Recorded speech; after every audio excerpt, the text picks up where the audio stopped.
So the seminar is going to be about, meeting women, but to me, that's kind of a lower level thinking. Like, I really want you guys to become men. Okay, not that you're not already men, but kind of a rise in what I've come, my theme for this year is kind of like the rise of the Renaissance man. Okay, back. One of the main questions that I'm going to ask you is, what do you bring to the table? And I go over time and time again, would you date you? Because if you wouldn't date you, chances are no one else is going to date you or wants to date you. Okay? Women want powerful thinkers. Women want a strong man. Women want a guy who's going to make decisions. Women want a guy who's going to think outside the box. Women want a fucking man. A man who's going to take charge. And I say it every seminar. The male destroyer always has to meet the female destructress. Boom, head on.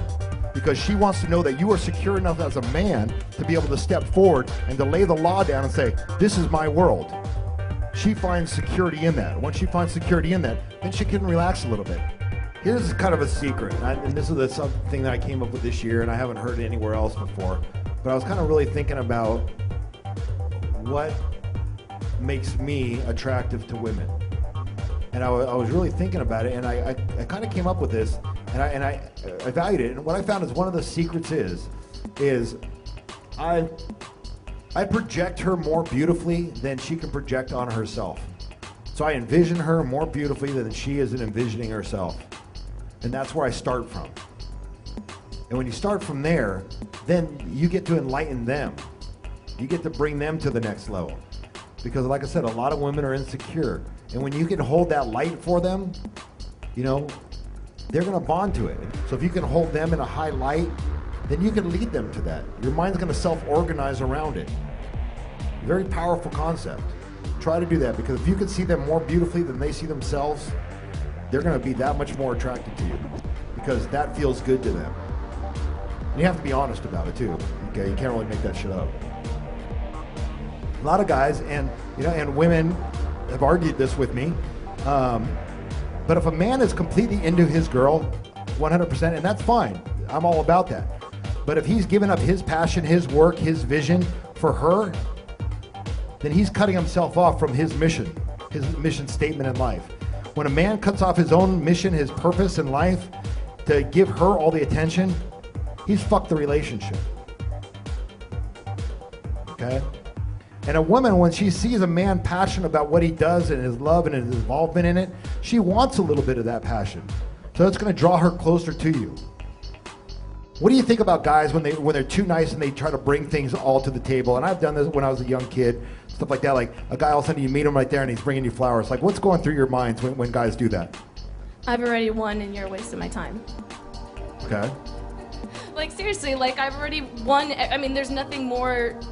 You're already. Yeah, I need more of a challenge, and I think all women can agree on that. It's just, thank you, and I could understand flowers on your birthday. But what does it show? What does it show in a guy's mind that he's what? Yeah, whooped.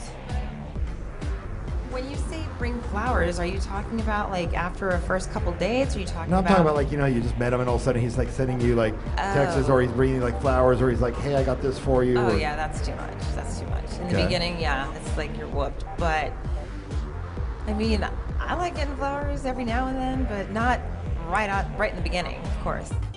Women want a little bit of a bad boy, and I always say this: a bad guy, the bad boy, is like a brownie sundae. Women know it's bad for them, but they crave it. Okay? The good guy is like a salad. Girls know it's good for them, but they don't really want it. Okay? You got to find that mixture like a brownie salad, just enough in there to get the sweet tooth, but to be healthy on that side. Because I'm not about misogynistic men or anything like this, but you got to find that fine line. I have to say something. Michael, my friend here, we were in the back and we were saying hi to the gentleman, and I was in a conversation, and Michael, we've talked about this, interrupted me and said, hey, with food hanging out of his mouth, and started snapping his fingers at me. And I stopped him. I said, stop, that's extremely rude. It was very impolite. I was talking, I'll get to you in a second, and then we talked about a different way to approach people besides being so aggressive, and instantly snapping your fingers at somebody and wanting them to stop what they're doing and talking to them. Totally wrong. Women love a challenge. We like the unattainable. Absolutely, the unattainable. So drop the seat and pretend like you're not interested. Let her know, I think you're sexy. and then back off. Because then we start thinking about what you said. As soon as you act not interested, the girl makes more of the aggressive approach. Like, well, he said it was sexy, but now he's not acting not interested. So we want the unattainable. We want what we can't have.